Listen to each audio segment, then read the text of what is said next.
Okay. आपण काल functional testing बघत होतो, राईट? 6 टाईप ऑफ कव्हरेजेस आपण बघितले होते. त्यामध्ये कुणाला काही प्रॉब्लेम,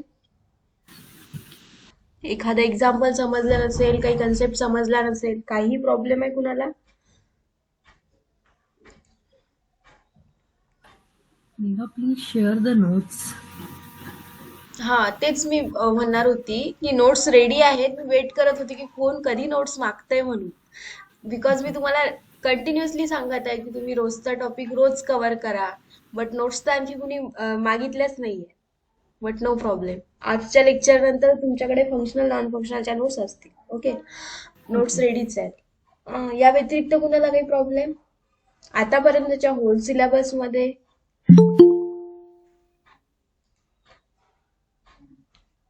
ओके.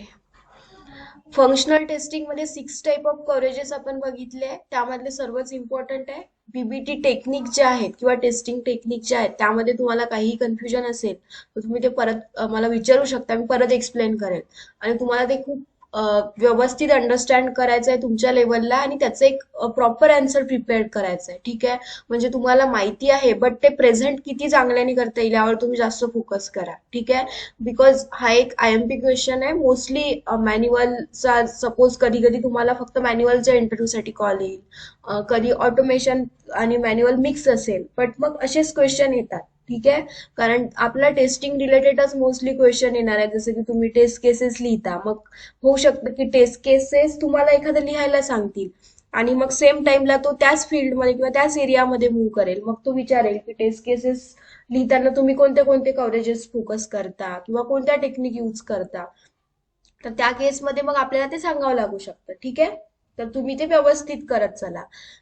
त्यानंतर आपण आज फंक्शनल टेस्टिंग आपलं संपलेलं आहे. नॉन फंक्शनल टेस्टिंग बघूया. ठीक आहे. नॉन फंक्शनल मध्ये पण 8-10 सबटाईप आहेत. ते आपल्याला कव्हर करायचे आहेत. ओके. रिव्हिजनची गरज आहे तुम्हाला? फंक्शनल मध्ये कुणाला काही इश्यू आहे? इश्यू असेल तर आपण एक क्विक रिव्हिजन घेऊ शकतो. ठीक आहे. तुम्ही कोणी आन्सर नाही करत आहे याचा अर्थ No, Megha. गरज नाही आहे, राईट? आपण नेक्स्ट कंटिन्यू करूया. चालेल. Yes. Yes. Non functional testing आहे आपला नेक्स्ट टॉपिक. तर नॉन फंक्शनल टेस्टिंग मध्ये आपण एक्सटर्नल फीचर्स व्हॅलिडेट करतो. ओके.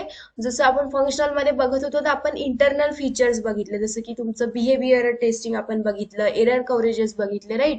किंवा टेस्टिंग मध्ये इनपुट डोमेन असेल तर ह्या जे आपण टाईप बघितले, यामध्ये तुम्ही ज्या ऍप्लिकेशन मध्ये एंटर करता आणि पर्टिक्युलर फंक्शनॅलिटी असते वेब पेजवर, डिफरंट फंक्शनॅलिटीज, तर त्या फंक्शनॅलिटी सोबत कसं डील करायचं, त्याचं बिहेवियर कसं आयडेंटिफाय करायचं, एरर प्रेझेंट असतील एखाद्या ऍक्शनच्या अगेन्स्ट मध्ये कोणत्या एरर प्रेझेंट असायला हवं, राईट?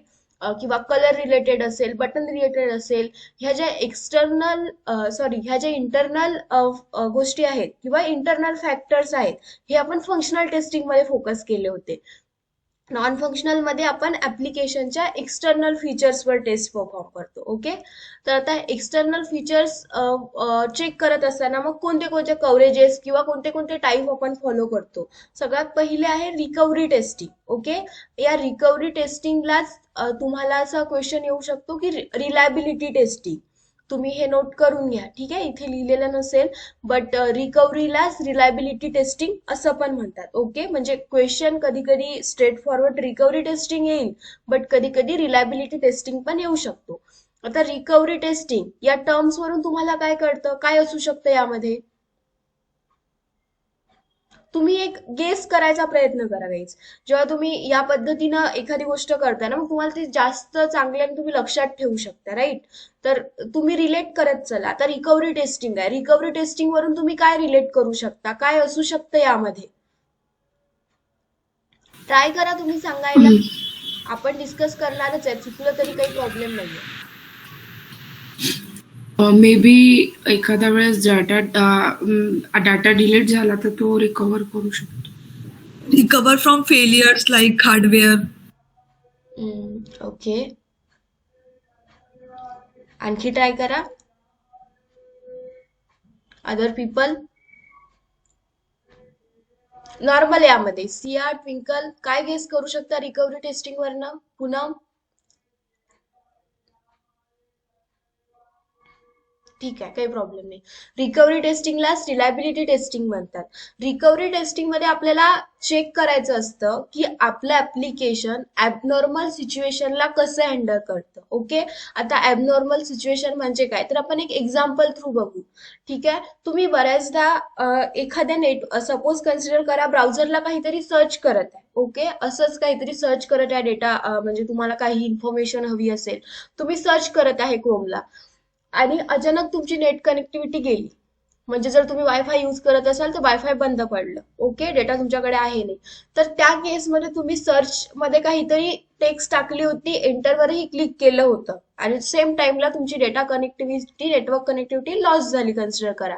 तर मग त्या टाइमला तुम्हाला वेब पेज शो होतं का, रिलोड करतं तुमचं वेब पेज, काय येतं तिथं, किंवा काहीतरी तिथे मेसेज येऊन जातो की नेटवर्क कनेक्टिव्हिटी नाही आहे. तिथं तो एक गेमही येतो, आपण बऱ्याचदा खेळतो राईट, टाइमपास म्हणून, तिकडे जर कनेक्टिव्हिटी नसेल तर. तर अशी एक सिच्युएशन असते. पण तेच जर तुमचं 10 मिनिटांना नेट बॅक आलं, वायफाय वापस कनेक्ट झालं, तर त्या टाइमला तुम्हाला जो तुम्ही प्रिव्हियसली सर्च केलं होतं नेट जायच्या आधी, त्याचा रिझल्ट शो होतो त्या पेजला, होतो की नाही? नोट केलंय तुम्ही? हे केलं असेल बऱ्याचदा. तुम्ही काहीतरी सर्च करत असता, अचानक नेट कनेक्टिव्हिटी जाते आणि जेव्हा परत येते तर आधी ते पेज रिलोड करतं किंवा तिथे काहीतरी मेसेज येतो की please connect to the network वगैरे. आणि त्यानंतर मग जेव्हा तुम्ही नेटवर्क मध्ये जाता त्यावेळेस तुम्हाला प्रिव्हियसली सर्च केलेला रिझल्ट शो होतो, होतो की नाही होत? ऑब्झर्व केलंय तुम्ही हे? येस. राईट, म्हणजे त्यावेळेस काय झालं होतं, तुमचं नेट अचानक गेलं, तुम्हाला माहिती होतं का? तर ती एक ऍबनॉर्मल सिच्युएशन तुमच्या पर्टिक्युलर ऍप्लिकेशन समोर आली होती असं बोलू शकतो, किंवा सर्च जे पण आपलं हे आहे, सर्च बॉक्स किंवा ब्राउझर, त्याच्या समोर आली होती, डेटा कनेक्टिव्हिटी लॉस झाली होती. पण आफ्टर जेव्हा तुम्ही नेट कनेक्ट केलं काही टाइम नंतर, तर तसा तुम्हाला तो रिझल्ट शो होतो प्रिव्हियसली जे काही सर्च केलाय. म्हणजे एक ऍबनॉर्मल सिच्युएशन ऑकर झाली होती डेटा कनेक्टिव्हिटी लॉस झाल्यामुळे. आणि त्या सिच्युएशन मध्ये मग तुमच्या ऍप्लिकेशननी कसं बिहेव केलं, एकतर तुम्हाला काहीतरी युजर फ्रेंडली मेसेज शो केला असेल की तुम्ही नेटवर्क सोबत कनेक्ट व्हा, किंवा पेज रिलोडचा काहीतरी मेसेज असेल, आणि त्यानंतर जेव्हा तुम्ही डेटा कनेक्टिव्हिटी केली त्यानंतर तुम्हाला तुमचा रिझल्ट भेटला जे काही तुम्ही सर्च केलं असेल. ओके, हे एक एक्झाम्पल झालं. आता व्यतिरिक्त दुसरं एक्झाम्पल आपण काय कन्सिडर करू शकतो आणखी सोप्या वेनी ऍबनॉर्मल सिच्युएशन.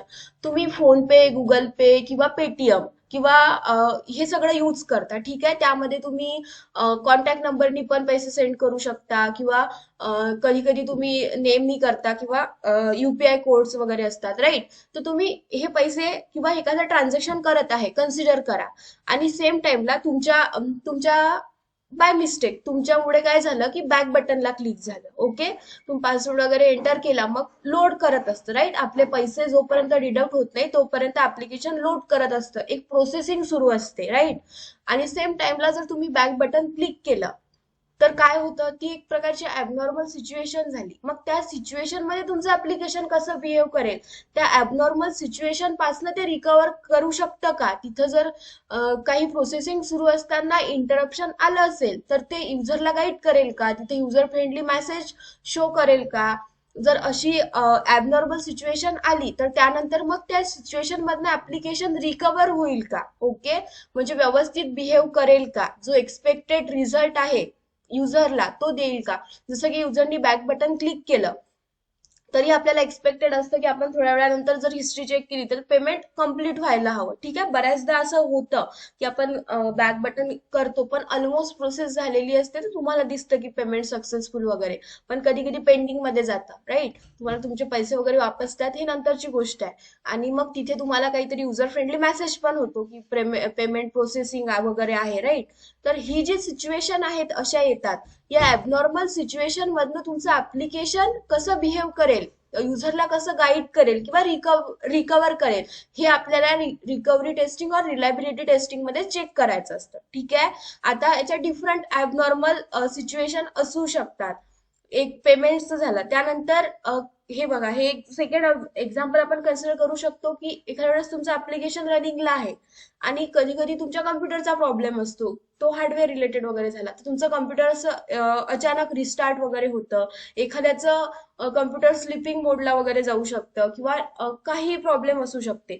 तर असं जे ॲबनॉर्मल सिच्युएशन आहे की ऍप्लिकेशन तर रनिंगला आहे, पण तुमचं कम्प्युटर किंवा पीसी अचानक रिस्टार्ट होत आहे, ऍप्लिकेशन तुम्ही पूर्णपणे क्लोज केलं नव्हतं, मग जेव्हा तुम्ही बॅकमध्ये याल तुमचं ऍप्लिकेशन तुमचं कम्प्युटर रिस्टार्ट होईल, मग त्या केसला तुमचं ऍप्लिकेशन कोणत्या स्टेटला असेल, ते कोणता रिझल्ट शो करेल, हे आपल्याला इथे चेक करायचं असतं. ठीक आहे, आता याचे डिफरंट सिनारिओ असू शकतात.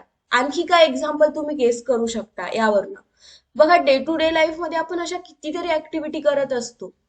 तुम्ही गेस करू शकता काय एक्झाम्पल असू शकतात? सगळ्यांना रिकव्हरी टेस्टिंग मध्ये आपण काय करत आहे हे क्लिअर आहे की ऍप्लिकेशन आपलं एखाद्या ऍबनॉर्मल सिच्युएशनला कसं डील करत आहे हे आपल्याला चेक करायचं असतं, right? That is your recovery testing. आता याचे काय एक्झाम्पल असू शकतात डे टू डे लाईफ मध्ये? आपण 2-3 एक्झाम्पल डिस्कस केले, मग या व्यतिरिक्त तुम्ही काय रिलेट करू शकता? सांगायचा प्रयत्न करा. बघा, चुकलं तरी काही प्रॉब्लेम नाही, आणि मी तुम्हाला नेहमी नेहमी सांगत आन्सर्स देताना मोस्टली आपण एक्झाम्पल सोबत आन्सर्स दिले तर त्याचं इम्प्रेशन एक जास्त पडतं, राईट? तुम्ही रिलेट करत चला की येस, मी काहीतरी हे ऍप्लिकेशन हँडल करत होती तेव्हा मला असा असा प्रॉब्लेम आला होता, राईट? आपण रात्रंदिवस टेक्नॉलॉजी सोबत खेळतोय, आपल्या हातात मोबाईल आहे, डिफरंट ऍप्लिकेशन्स हँडल करताय, तर असे काही ना काही प्रॉब्लेम तुम्ही कधीतरी फेस केलेच असतील. तुम्ही त्याला रिलेट करत चला. काय एक्झाम्पल असू शकतात या व्यतिरिक्त? सांगू शकतंय कोणी? गेस करू शकत आहे? स्वाती, पूनम, आदित्य, शरयू, सर्वांना रिकव्हरी टेस्टिंग कळली का? पहिले पहिले तर हा पॉइंट सांगा. Yes, no, yes. राईट? तुम्ही गेस करू शकता. ठीक आहे, काही प्रॉब्लेम नाही, आपण उद्याच्या लेक्चरमध्ये डिस्कस करूया. आज आपण रिकव्हरी टेस्टिंग काय आहे समजून घेतलं, राईट? त्याचे डिफरंट एक्झाम्पल्सही बघितले. आता इकडे 3-4 एक्झाम्पल आपण डिस्कस केले, बट या व्यतिरिक्त काय काय एक्झाम्पल असू शकतात तुम्ही रिलेट करा, त्याची एक लिस्ट बनवा तुमच्याकडे. ठीक आहे, प्रत्येक टॉपिकच्या तुमच्याकडे काहीतरी सेपरेट अशा तुमचे पॉइंट असायला हवेत. तर तुम्ही त्याचे एक्झाम्पल्स कोणते असतील ते उद्याला सांगा. ठीक आहे, प्रत्येकाकडनं 1-2 एक्झाम्पल एक्सपेक्टेड आहेत. उद्या आपण तेच डिस्कस करणार आहे आल्यावर लेक्चरमध्ये. चला, सेकंड टेस्टिंग आपण बघूया आता, कॉन्फिगरेशन टेस्टिंग. तर कॉन्फिगरेशन टेस्टिंग मध्ये एक इझी टर्म आहे गाईज. कॉन्फिगरेशन या वर्डवरनं तुम्ही समजू शकता तुमचं ऍप्लिकेशन हार्डवेअर सपोर्टिव्ह आहे की नाही, हे आपण यामध्ये व्हॅलिडेट करत असतो. ठीक आहे, डिफरंट ऍप्लिकेशन्सचे डिफरंट फीचर्स असतात, right? According to the feature ते हार्डवेअरला सपोर्ट करतंय की नाही हे आपल्याला चेक करायचं असते, राईट? जेव्हा आपल्याला क्लायंटकडनं प्रोजेक्टसाठी रिक्वायरमेंट येत असतात तेव्हा त्यांच्याकडनं रिक्वायरमेंट खूप क्लिअर असतात की ऍप्लिकेशन कोणत्या हार्डवेअरवर रन व्हायला हवं वगैरे.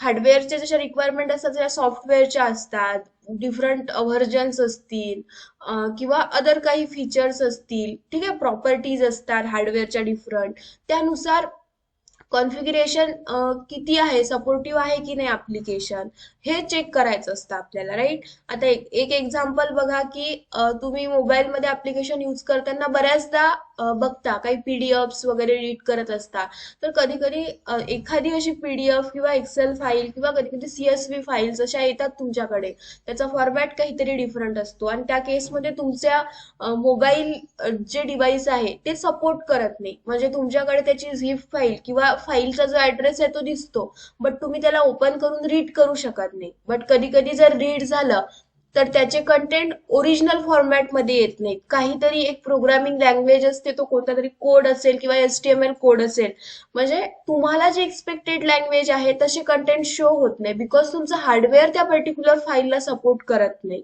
राईट? तर हे जे असे पॉइंट आहेत की हार्डवेअर एखाद्या ऍप्लिकेशनच्या कॉन्फिगरेशनला सपोर्ट करते की नाही, किंवा करत असेल तर ते कोणत्या टाईपचं हार्डवेअर असेल.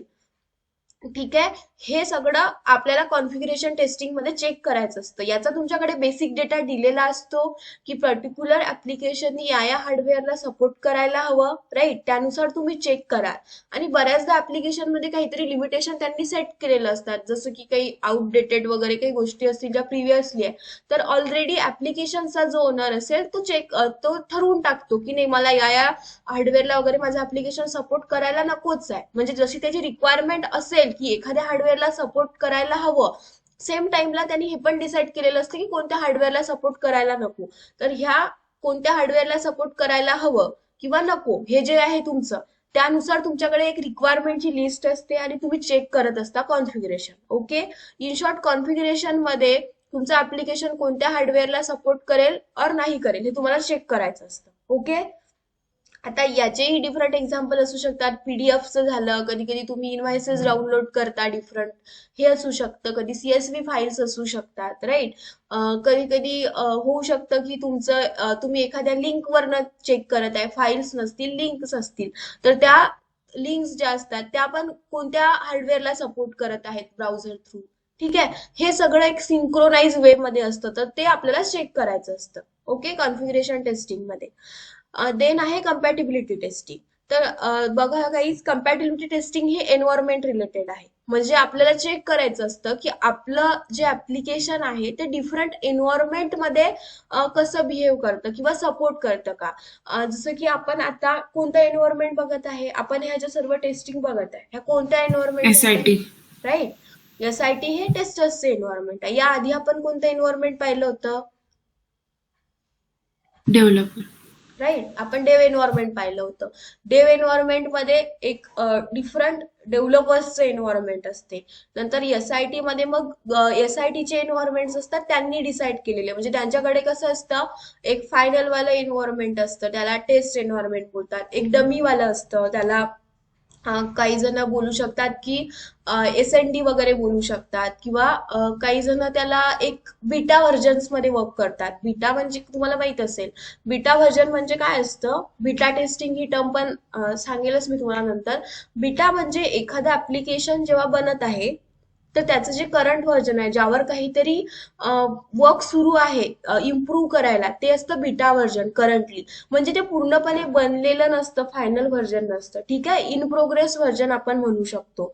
आता व्हर्जन सगळ्यांना माहिती आहेत, राईट. तुमच्या ऍप्लिकेशन मध्ये नंबर ऑफ ऍप्लिकेशन्स आहेत, त्यामध्ये महिन्यातून 2 महिन्यातून तुम्हाला अपडेटसाठी जे आहेत एक छोटे छोटे मेसेजेस किंवा एक नोटिफिकेशन येत असतात. व्हॉट्सअपमध्ये आपल्या बऱ्याचदा महिन्यातून 3 महिन्यातून अपडेट येत असतात, किंवा फोनपेला अपडेट येतात, किंवा अदर जे हे ऍप्लिकेशन तुम्ही यूज करत असाल त्यामध्ये अपडेट येतात. जसं तुम्ही अपडेट करता त्यामध्ये बघाल काही GUI मध्ये चेंजेस वगैरे असतील किंवा काही नवीन फीचर त्यामध्ये ऍड झालेले असतील. ओके, तुम्ही नोटीस केलं. मेघा, येस, बीटा व्हर्जन आणि स्टॉप ड्रायव्हर मध्ये काही सिमिलॅरिटी वगैरे आहे का, काही रिलेशन आहे का बीटा व्हर्जन आणि स्टॉप आणि ड्रायव्हर मध्ये? ते पण नाही, स्टॉप ड्रायव्हर पण आपण सबस्टिट्यूट म्हणूनच यूज करतो ना. नाही, सबस्टिट्यूट म्हणून यूज करणार म्हणजे ते वेगळं झालं, ते एक पर्टिक्युलर मॉड्यूल झालं. आपण इथे बीटा व्हर्जन म्हणजे एक वेगळी टर्म आहे. ठीक आहे, व्हर्जन म्हणजे काय आहे ते तुम्ही समजून घ्या. आता ते कसं आहे, जे स्टब आणि ड्रायव्हर आहे ते म्हणजे डमी मॉड्यूल झाले. ते होल ऍप्लिकेशनचं तुमचं व्हर्जन वगैरे नाही आहे, ते तुमच्या ऍप्लिकेशनचा एक छोटासा पार्ट आहे, तो प्रेझेंट नसेल. म्हणजे आपण एक एक्झाम्पल समजून घेऊया. जसं की आपण हे ब्राउझर यूज करत आहे. ठीक आहे, आता मी इथे नवीन टॅब मध्ये गेली. आता हे ब्राउझर आहे माझं, क्रोम ब्राउझर आहे, राईट. तर हे क्रोम ब्राउझर म्हणजे आताच एक सर्च इंजिन आहे आपलं, राईट. डिफरंट ब्राउझर आपल्याकडे आहेत, हे सर्च इंजिन आहे. सर्च इंजिन एक ऍप्लिकेशन आहे असं आपण कन्सिडर करू. आता या सर्च इंजिन मध्ये डे बाय डे खूप चेंजेस येत जातात. ओके, प्रिव्हियसली हे असं नव्हतं, आता खूप फीचर इकडे ऍड झालेले आहेत, किंवा इन फ्युचर पण ऍड होतील. हे एक होल ऍप्लिकेशन झालं.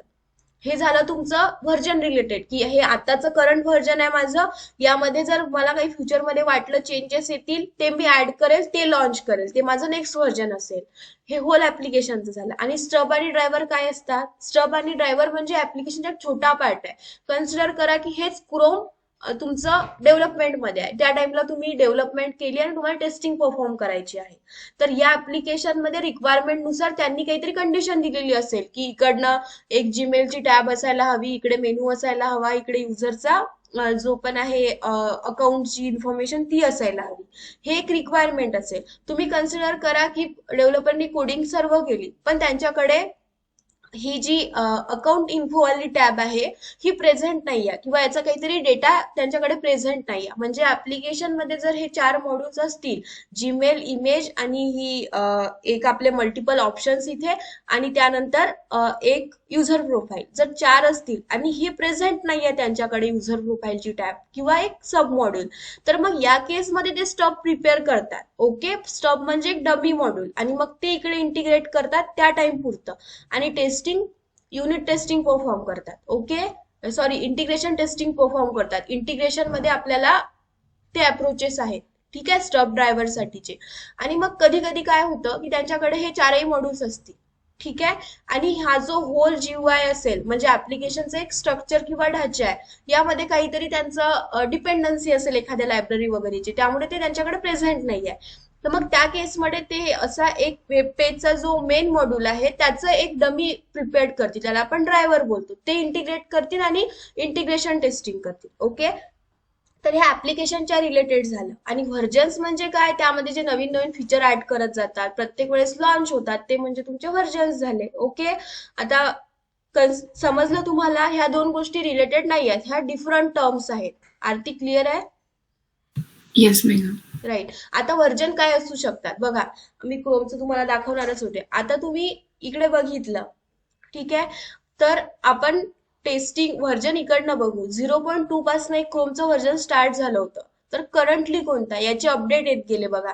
इथे डेट वाईज दिलेलं आहे की कोणत्या डेटला त्यांची रिलीज झालेले आहेत. म्हणजे जर त्यांनी काहीतरी त्यामध्ये चेंजेस केले असतील क्रोम मध्ये, तर ते चेंजेस लाईव्ह कधी आले आहेत प्रोडक्शन मध्ये, युजर कधी यूज करतोय हे दिलेलं असतं, ठीक आहे.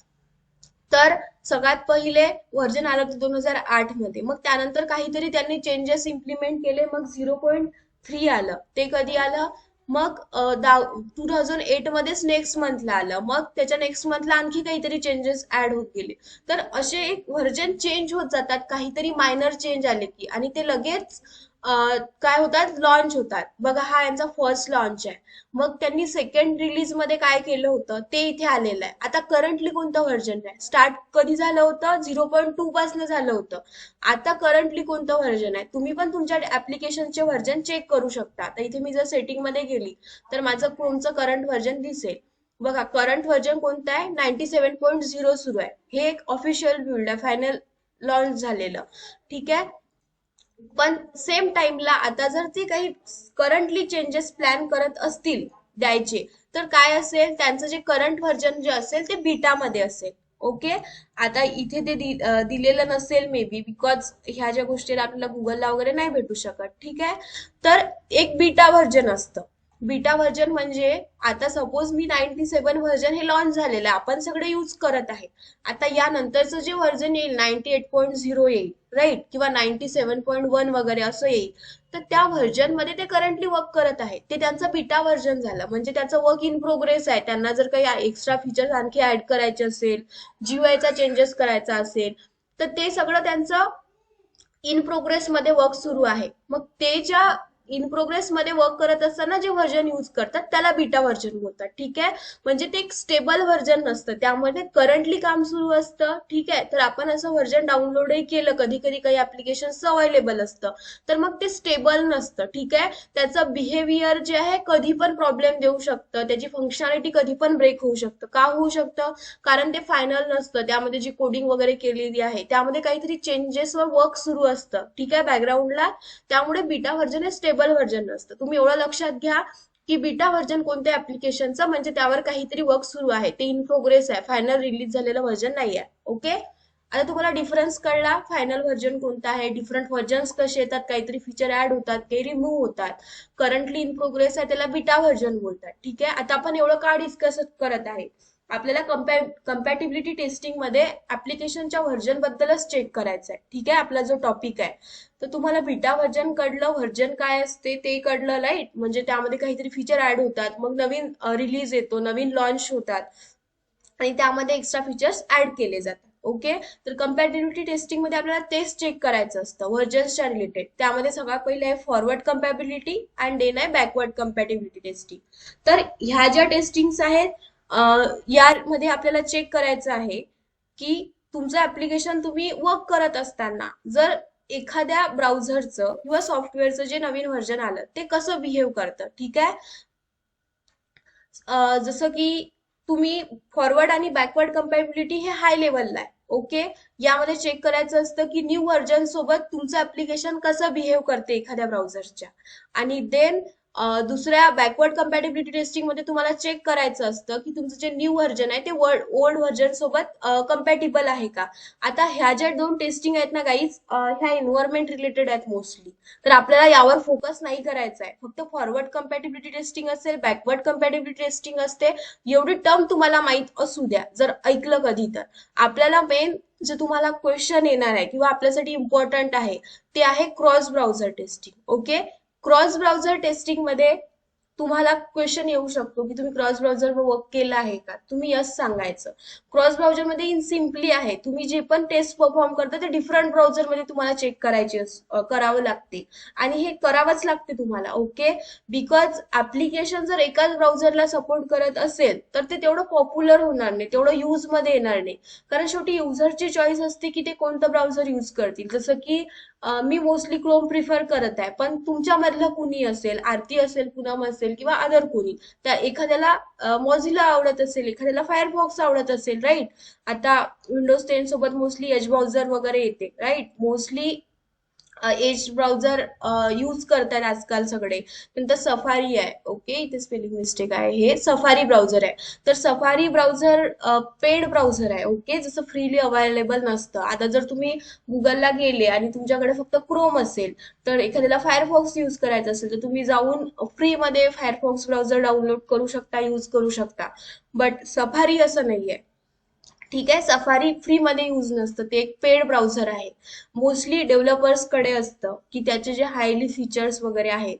ठीक आहे, आता ऍज अ टेस्टर ते तुमच्याकडेही असेल की नाही याची गॅरंटी नाही. जसं की आमच्याकडे करंट मध्ये सफारी ब्राउझर आमच्यासाठी फ्रीली अवेलेबल नाहीये, तर मग आम्ही डेव्हलपर्स टीम कडनं हेल्प घेतो. त्यांच्याकडनं मग तेवढा टाइम मधनं शेअरिंग वगैरे करून मग आम्ही आमच्या टेस्टिंग परफॉर्म करतो. तर हे तुम्ही पण कराल इन फ्युचर. ओके, म्हणजे सफारी तुम्हाला फ्रीली अवेलेबल नाही. इन शॉर्ट, तुम्ही जेही टेस्टिंग क्रोमवर परफॉर्म करत आहे, क्रोम म्हणजे तुमचं जेही प्रायमरी ब्राउझर असेल प्रोजेक्टनुसार, त्यानंतरही तुम्हाला मल्टिपल ब्राउझर्सवर टेस्टिंग परफॉर्म करायची असते. ओके, त्यालाच क्रॉस ब्राउझर टेस्टिंग म्हणतात. म्हणजे इन्स्टेड ऑफ वन ब्राउझर तुम्ही मल्टिपल ब्राउझरवर सेम टेस्टिंग परफॉर्म कराल. म्हणजे तुमच्या त्याच टेस्ट केसेस असतील, टेस्ट सिनेरिओ असेल, तेच युजर स्टोरी असेल, पण सेम तुम्हाला चेक करायचं आहे डिफरंट ब्राउझर्सवर. तर गाईज मोस्टली जेव्हा क्रॉस ब्राउझर टेस्टिंग होते ना, तर ह्या गोष्टी मॅन्युअली परफॉर्म करणं खूप हेक्टिक असतं किंवा टाइम कन्झ्युमिंग असतात. तुम्ही कन्सिडर करू शकता, तुम्ही एखाद्या युजर स्टोरीवर वर्क करत असेल, त्या युजर स्टोरीमध्ये 10 सिनेरिओ आहेत आणि 10 टेस्ट केसेस तुम्ही लिहिल्या आहेत. मग तुम्ही त्या सेम क्रोम ब्राउझरला चेक केल्या. आता तुम्हाला सेम कंडिशन्स दुसऱ्या ब्राउझरमध्ये सपोर्ट करताय का हे चेक करायचं आहे. तर तुमचं मॅन्युअली वर्क किती वाढेल, एफर्ट्स किती वाढतील, प्लस तुम्हाला प्रूफ पण कलेक्ट करायचे असतात. येस, सपोर्ट करताय, स्नॅप वगैरे घ्यायचे असतात, डॉक्युमेंटेशन क्रिएट करायचं असते. जर तुमच्या प्रोजेक्टची रिक्वायरमेंट असेल की तुमच्या ऍप्लिकेशननी 5 ब्राउझरला सपोर्ट केलं पाहिजे, तर तुम्हाला सेम वर्क 5 म्हणजे 5 टाइम्स रिपीट करावं लागेल. तर यामध्ये एफर्ट्स किती लागतील आणि टाइम किती लागेल, तर हे प्रत्येक वेळी प्रॅक्टिकली पॉसिबल नसतं.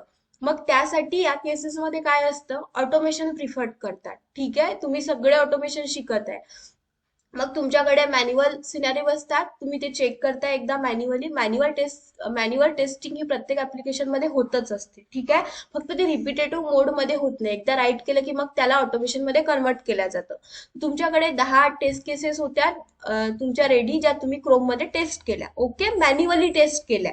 त्यानंतर मग तुम्हाला रिक्वायरमेंट आहे की तुम्हाला 5 ब्राउझरला करायच्या, म्हणजे तुमचे स्टील 4 ब्राउझर रिमेनिंग आहेत. मग तुम्ही काय कराल, त्या 10 ब्राउझर्स, त्या 10 टेस्ट केसेसला स्क्रिप्ट मध्ये कन्वर्ट कराल आणि मग ऑटोमेशन मध्ये जेव्हा तुम्ही समोर जाल सिलेबस मध्ये तर तुम्हाला कळेल. मग तुमच्याकडे या ब्राउझर्सच्या हे असतात, लिंक्स वगैरे असतात आणि तुमचं ब्राउझर्सचे जे ऍड्रेस आहेत तुमचे इंटिग्रेट केले असतात. तुम्ही समोर जाऊन पेज ऑब्जेक्ट मॉडेल्स वगैरे शिकणार आहे तर तुमचे ब्राउझर्स जे आहे ते त्यासोबत लिंक केलेले असतात. त्याच्या डिपेंडन्सीज असतात. डिपेंडन्सी म्हणजे तुम्ही समजू शकता एक प्रकारे ऍड्रेस वगैरे असेल. ठीक आहे. तर तुमच्या ऍप्लिकेशन मध्ये म्हणजे जे तुमचे स्क्रिप्ट वगैरे असेल त्यामध्ये तुम्ही हे 4 ब्राउझर ऍट ए टाइम टाकाल. ठीक आहे. स्क्रिप्ट एकच लिहाल, फक्त 4 ब्राउझर च्या तिथे तुम्ही डिपेंडन्सीज ऍड कराल आणि मग जेव्हा तुम्ही तुमची स्क्रिप्ट रन कराल ना तुमच्या 4 ब्राउझर मध्ये टेस्टिंग ऍट ए टाइम चालेल. कळलं तुम्हाला? म्हणजे जसं तुम्हाला माझ्या इथे दिसत असेल खाली आता फक्त क्रोम ओपन आहे.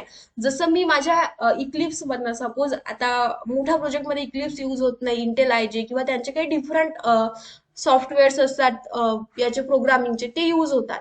कन्सिडर करा की मी एक इंटेल आयजे नावाचं सॉफ्टवेअर युज करत आहे आणि तिकडे मी क्रॉस ब्राउझर टेस्टिंग करत आहे. माझ्याकडे 4 ब्राउझरची रिक्वायरमेंट आहे. तर जसं माझी स्क्रिप्ट राईट झाली, मी 4 ब्राउझरचे ऍड्रेस तिकडे दिले, त्यानंतर जेव्हा मी रन करते ना तर माझे 4 browser at A time run होतात गाईज. ओके. आणि इथे माझे 4 browser at A time use होऊन 4ही ब्राउझरला माझ्या त्या 10 टेस्ट केसेस एक्झिक्यूट होतात.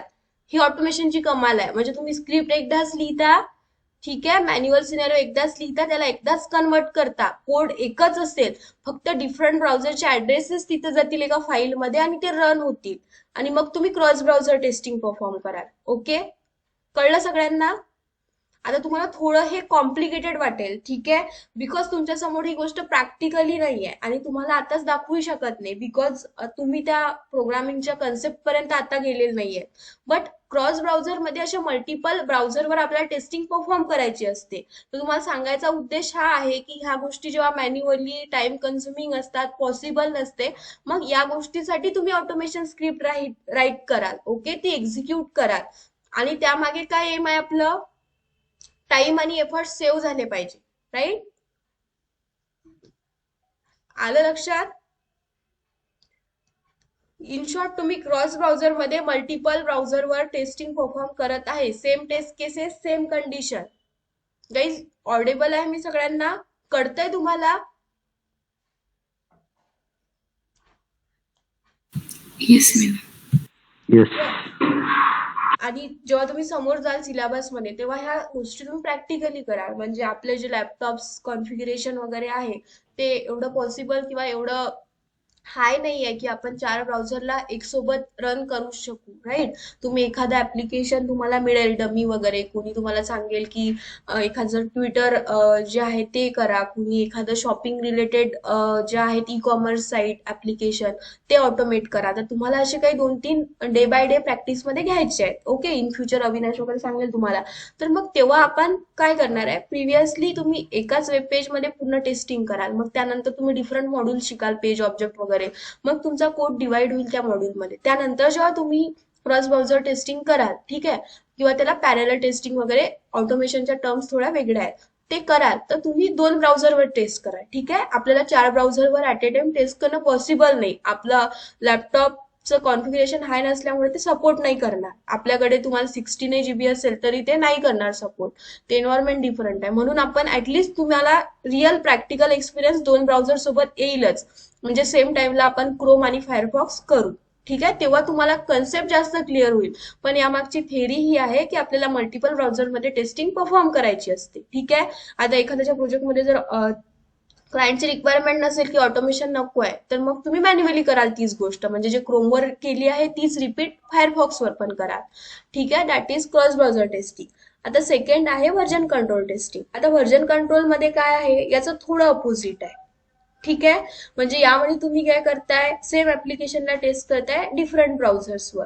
तर व्हर्जन कंट्रोल मध्ये तुम्ही काय करत आहे, तुमचं ऍप्लिकेशन तेच आहे, ब्राउझरही तेच आहे, फक्त तुम्ही ब्राउझरच्या डिफरंट व्हर्जन्सला सपोर्ट करताय का हे आपल्याला चेक करायचं असतं. जसं की आता तुम्ही एखादं ऍप्लिकेशन सपोज कन्सिडर करा वेब ऍप्लिकेशन आहे. वेब ऍप्लिकेशन म्हणजे URL थ्रू अगर तुम्ही युज करताय असं वेब ऍप्लिकेशन्स आहे आणि ते वेब ऍप्लिकेशन तुमच्या करंट क्रोम ब्राउझरला सपोर्ट करताय. पण जर एखाद्याकडे खूप ओल्ड वाला लॅपटॉप असेल आणि त्याच्याकडे लेटेस्ट व्हर्जनच नाही आहे क्रोमचं, आधीच आहे जे काही बाय डिफॉल्ट आलेलं होतं, तर त्या केसमध्ये तुमचं ऍप्लिकेशन त्या ओल्ड व्हर्जनला सपोर्ट करेल का, किंवा मग एखादं ऍप्लिकेशन आपण करंटली यूज करतोय करंट व्हर्जनवर, पण त्याच ब्राउझरचे डिफरंट व्हर्जन फ्युचरमध्ये येतील, तर त्यालाही मग ते कम्पॅटेबल असेल का, सपोर्ट करेल का, हे आपल्याला व्हर्जन कंट्रोलमध्ये चेक करायचं असते. ठीक आहे.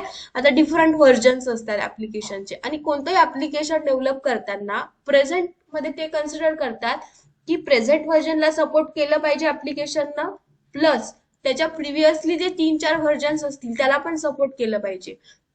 कारण क्रोम लगेच अपडेटेड व्हर्जन सगळ्यांकडे असेल असं नसतं. अजूनही असे काही युजर्स असतील की ते प्रिव्हियस व्हर्जनच यूज करत असतील, कारण त्यांचं हार्डवेअर गुगलच्या लेटेस्ट व्हर्जनला क्रोमच्या लेटेस्ट व्हर्जनला सपोर्ट करत नसेल. तर होऊ शकतं की माझ्याकडे जर 97 क्रोम व्हर्जन आहे, तर कोणाकडे त्यापेक्षा ओल्डर व्हर्जन असेल आणि तो त्यावरच वर्क करत असेल. तर मग त्या केसमध्ये जर असं एखादं ऍप्लिकेशन आलं, तर ऍप्लिकेशन एवढं फ्लेक्झिबल हवं ऍटलिस्ट की ती प्रेझेंट व्हर्जन, प्रिव्हियस व्हर्जन आणि इन फ्युचर येणारं एखादं ऍडव्हान्स व्हर्जन याला सपोर्ट करणारं हवं. म्हणून आपल्याला व्हर्जन कंट्रोल टेस्टिंग चेक करायची असते. ठीक आहे. व्हर्जन कंट्रोल मध्ये तुम्ही सरळ वर्डवरनं समजू शकता की तुमचं ऍप्लिकेशन एखाद्या ब्राउझरच्या डिफरंट व्हर्जनला सपोर्ट करते की नाही, हे आपल्याला चेक करायचं असतं किंवा व्हॅलिडेट करायचं असतं. ओके. याच्या रिक्वायरमेंट तुमच्याकडे असतील, कोणतं ब्राउझर तुम्हाला कन्सिडर करायचं आहे, ब्राउझरच्या कोणत्या कोणत्या व्हर्जनला सपोर्ट करायचं आहे, हे सगळं तुमच्याकडे प्री रिक्वायर्ड कंडिशन मध्ये आलेलं असेल. त्यानुसार तुम्ही तुमचा रिझल्ट जो आहे तो अनालिसिस कराल. क्लिअर आहे गाईज? हे तुमचं व्हर्जन कंट्रोल टेस्टिंग आहे. Cross browser testing, version control testing हे 2 IMP क्वेश्चन आहे. फॉरवर्ड, बॅकवर्ड हे जस्ट तुम्हाला नोन टर्म असू द्या बस, त्यावर काही क्वेश्चन्स वगैरे येतील असं गरजेचं नाही. आले तर तुम्हाला मॉक मध्ये मोस्टली क्वेश्चन्स येतील. त्यानंतर नेक्स्ट आहे इन्स्टॉलेशन टेस्टिंग. जसं की मी तुम्हाला बोलली, IP ही टर्म तुम्ही लक्षात ठेवा. इन्स्टॉलेशन आणि पॅरेलायझेशन, ठीक आहे, नोट करून ठेवा. ह्या 2 टेस्टिंग आपण परफॉर्म करत नाही, ह्या क्लायंट एन्व्हायरमेंट मधल्या टेस्टिंग आहेत. ठीक आहे. जसं ऍप्लिकेशनचं एन्व्हायरमेंट चेंज होतं, तर ऍप्लिकेशनचं बिहेवियर काय असेल ते आपण सांगू नाही शकत. ते त्या त्या एन्व्हायरमेंट मध्ये आयडेंटिफाय करावं लागतं.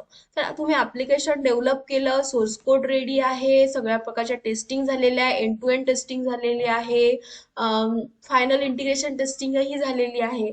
मग या केस नंतर जेव्हा तुमचं ऍप्लिकेशन डिलिव्हर होतं क्लायंटला, तर त्या केसमध्ये मग त्यांच्या एन्व्हायरमेंट मध्ये ते इन्स्टॉल केलं जातं. तर त्यामध्ये ते कसं बिहेव करेल, त्यांच्याकडे जे एन्व्हायरमेंट आहे त्याला सपोर्ट करतंय की नाही, हे सगळं व्हॅलिडेट करतात क्लायंट साईडला. ओके. यामध्ये आपला काहीच रोल नाही. त्यानंतर नेक्स्ट आहे गाईज इंटर सिस्टीम टेस्टिंग. आता इंटर सिस्टीम टेस्टिंग मध्ये आपण बघतो आपल्या ऍप्लिकेशनची ability to communicate with other application. Okay. आता याचं एक एक्झाम्पल आपण बघू. मेक माय ट्रिप हे ऍप्लिकेशन किती लोकांनी यूज केलेलं आहे गाईज? तुम्हाला आतापर्यंत आपण 3 टाईप ऑफ टेस्टिंग बघितल्या, म्हणजे इन्स्टॉलेशनला आपण थोडं बाजूला ठेवूया, आपण करत नाही. तर बघा यामध्ये खूप वेगळ्या वेगळ्या टर्म आहेत, म्हणजे मायनरच चेंजेस आहेत. कुणाला काही कन्फ्युजन आहे का? जर कन्फ्युजन असेल तर आपण इंटर सिस्टीम टेस्टिंग उद्या कव्हर करू. ठीक आहे. तुम्हाला एका दिवसात कळायला हवं की म्हणजे टॉपिक क्लिअर असायला हवे. मी तुम्हाला आधीच बोलली की आपल्या टेस्टिंगचे खूप टाईप आहेत. तर एका टाइमला जाऊन तुम्हाला कन्फ्युजन होऊ शकतं की यामध्ये तर असं आहे, मग त्यामध्ये कसं असेल, किंवा तुम्ही एकाचा आन्सर दुसऱ्यालाच देऊ शकता. तर तुम्हाला कुठेही काही कन्फ्युजन असेल किंवा वाटत असेल आजच्यासाठी ह्या टेस्टिंगचे टाईप खूप झाले, तर आपण इंटर सिस्टीम टेस्टिंग उद्या डिस्कस करू.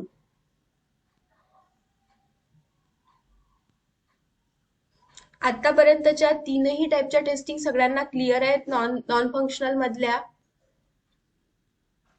स्वाती क्लिअर आहे तुझे? कुछ भी कन्फ्युजन है? आदित्य, स्नेहा, कंटिन्यू करायचं? Yes sir. क्लियर है मेगा, लेकिन अभी मतलब आगे का कल देखे क्या, क्योंकि मतलब ये इतना ज्यादा कंफ्यूजन हो जाएगा बहुत ज्यादा. ओके. बाकी लोकांचं काय म्हणणं आहे? मेघा, आता तसं पण 15 मिनिटं उरली आहेत, तर ह्याच एक क्विक रिवाइज करायच्या का? हा चालेल. बाकीच्या उद्या करू. चालेल. तर बघा, आपण रिकव्हरी टेस्टिंग बघितलं. रिकव्हरी टेस्टिंग मध्ये काय पाहिलं? चला तुम्ही सांगायचा प्रयत्न करा. आपण डिस्कस केलेला आहे ना, म्हणजे मला कळेल की तुमच्याकडनं काय आन्सर येते, तुमची अंडरस्टँडिंग काय आहे. ठीक आहे, चुकलं तर मी लगेच तुम्हाला करेक्ट करते.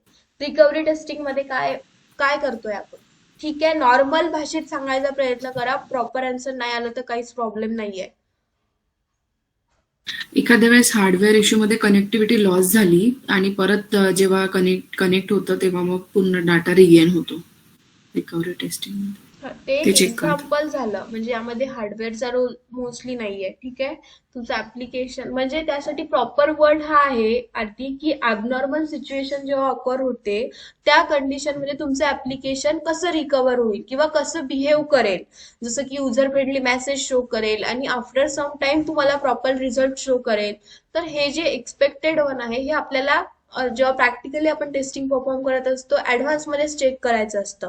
कारण इन फ्युचर एखादं ऍप्लिकेशन जेव्हा जाईल, लॉन्च होईल, युजर यूज करतील, तर युजरच्या ऍक्शन्सवर आपलं काही रिस्ट्रिक्शन आहे का? म्हणजे एखाद्याच्याकडे ऍप्लिकेशन गेलं, तो यूज करतोय, तर ऍज अ एंड युजर म्हणून आपलं त्याच्यावर काही रिस्ट्रिक्शन आहे का? तो ऍप्लिकेशन मध्ये काहीही कॅल्क्युलेशन करू शकतो, राईट?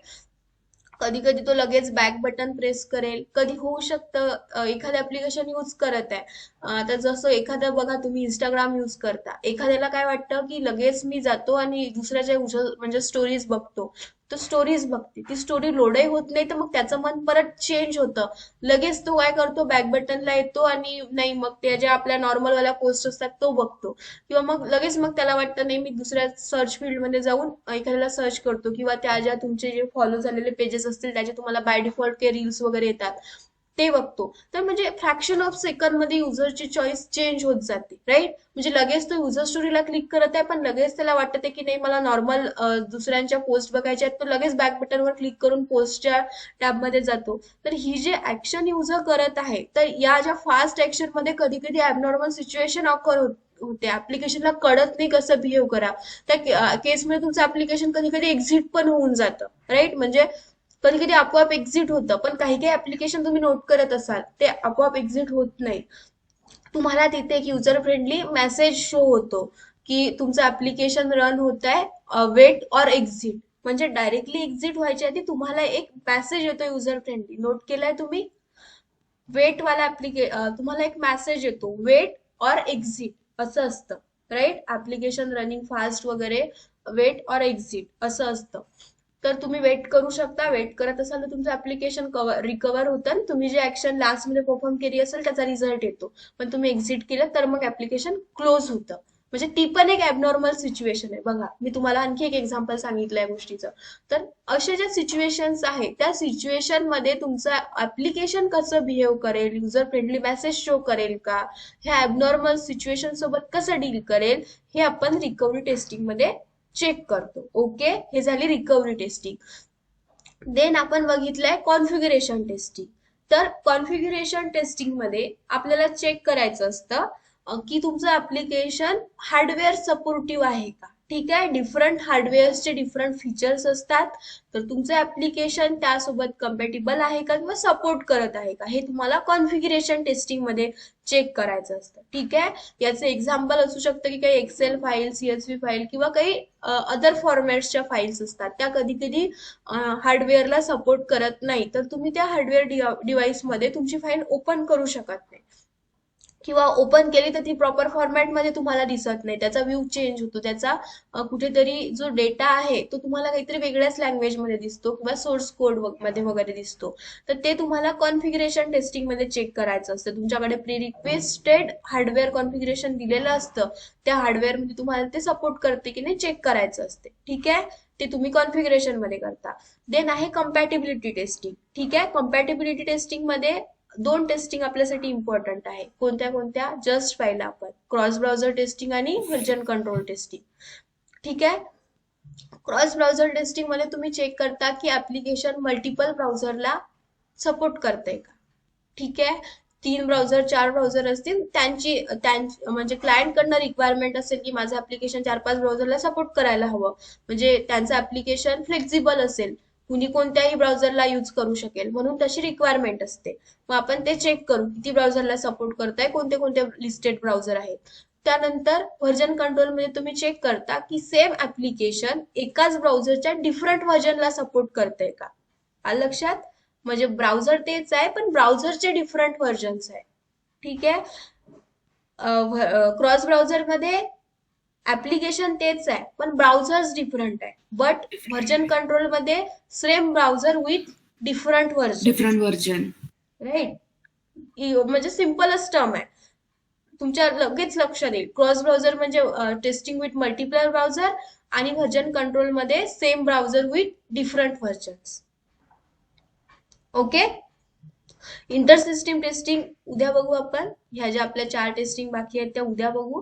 आतापर्यंतच्या टॉपिक मध्ये कुणाला काही इश्यू असेल तुम्ही सांगा. आणि फॉरवर्ड आणि बॅकवर्ड विषयी जर तुम्हाला म्हणजे होऊ शकते कन्फ्युजन असेल किंवा आपण जास्त डिस्कस नाही केलं पण तुम्हाला माहितीसाठी हवंय तर ते आपण एक उद्याला डिस्कस करू. Okay guys. आपण आज क्लास थोडा 10 मिनिट आधी संपूया. मला एक 11:30ला कॉल आहे त्यामुळे मग काय मला थोडा लवकर लेफ्ट करावं लागेल. तोपर्यंत तुम्हाला मी नोट्स शेअर करते. तुम्हाला कुठेही काही प्रॉब्लेम असेल तर आपण ते टॉपिक उद्या परत डिस्कस करूया.